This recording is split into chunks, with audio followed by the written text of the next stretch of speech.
Gurgen. There is a big mountain in front of it with the haze on its tops. The wind of Gurgen blows, coming from the sea. When the streams are filled with rain due to the heavy clouds, the mudflows of Gurgen will run steadily. There are forests of reeds there, and amazing beauties wearing gold and silver, well-fed sheep, racing horses and cows. These are the animals that make up the herds of Gurgen.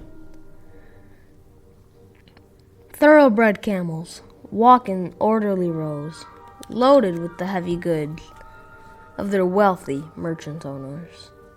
They are tall and steep overhanging cliffs, surrounding it on its front and back, right and left. There are beys with their embroidered silk belts on, riding their horses with falcons in their hands. There are mountain deers with their white chests enjoying the sea breeze, and fallow deers bleating in the deserts of Gurgen.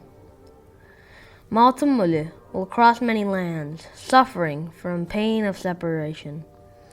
Graceful fairies with the eyes resembling the ones of deers will wave, walking down the river fords of Gurgen.